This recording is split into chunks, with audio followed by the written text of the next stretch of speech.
What's ripening YouTube? So it's been a while since I gave any updates about this front part of my farm, and so I wanted to just kind of roll through it and show you a couple things. One thing in particular that I'm quite excited about. We'll get to that in a second. If you look up, you see those sticks with balls of leaves on top? Those are the eucalyptus that I planted. I have a video probably 2 years ago. I planted those from 1 gallons. They've been growing up nice. I've been taking all the bottom limbs out and using those as mulch, like so. In this case, they're mulching around this achachairu. So that's one of my main mulch crops. Obviously I have mulch as well, so I'm using that. But basically I'm trying to get familiar with some of these species and trying to understand the syntropic agriculture. I'm actually going to be taking a course in Costa Rica next month, so I'm super excited about that.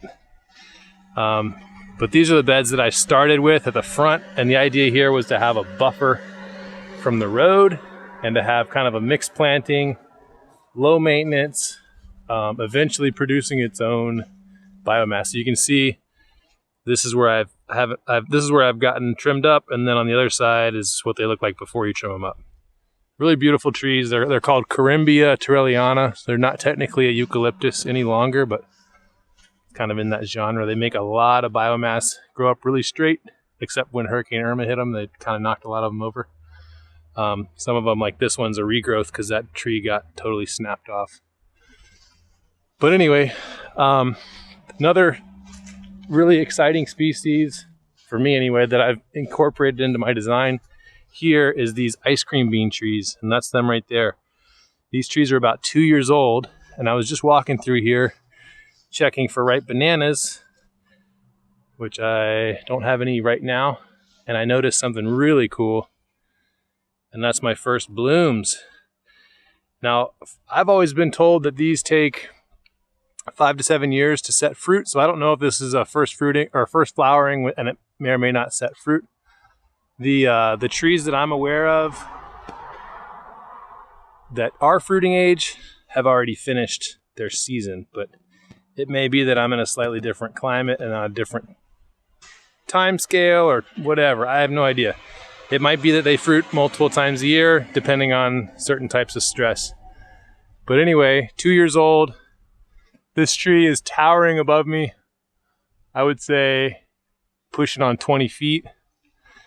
And I have these kind of interplanted in between my trees, which are on mounds. In this case, I've got loquat trees on mounds every so often. I've got a little coconut circle in between each tree. It looks like 2 of the 3 of this one survived. One of them died there. Another coconut circle there. It's either coconut circles or banana circles. These are banana circles on this side. And then I'm using these ingas, ice cream bean, as high shade. Eventually they'll be coppice down. I'll probably leave, here's another one flowering. I'll probably leave some of these big so that I can collect the fruit and sell it, or grow more of the tree. I intend to use this quite a bit in my designs. Anything that's in the right zone. Obviously, if you're further north from me, these guys do not like cold. So if you're anything past zone 9A, I really wouldn't bother unless if you just have to have it, that's up to you. Here's another one flowering. So they're all kind of the same thing. They're the same age. Seeds are all from the same tree. Here's a look down the row to give you an idea of the scale. They're pretty good size, and I have limbed them. I've taken some of the bottom limbs out because they get real gangly and they want to be up in the path. And for me, running through here with equipment, I couldn't have the limbs basically in my face. So I've limbed them out. You can see, there was a limb there, limb there, limb there, limb there, and it's already starting to resprout. What I've been told too with these is that if you trim them too much, that actually sets them back where they won't fruit. So I'm wondering if I were to coppice the top out, that probably would be a major setback. I think limbing out the bottom isn't really making an effect, but it'll be interesting to see over time. I will probably update this I'll probably do an update video about this if the tree sets any fruit. Right now, like I said, it's just flowering. Here's one. This is probably a year old, maybe a little bit more. And it's got all kinds of new growth, but I'm not seeing the flower like on the other one. Anyway, that's what's ripening here in my syntropic-ish agriculture section up at the front. There's some sugarcane, pigeon pea, banana, all kinds of cool stuff. I'll see you next time. Don't forget to like, share, subscribe, and comment below. Let me know what you think. See you next time.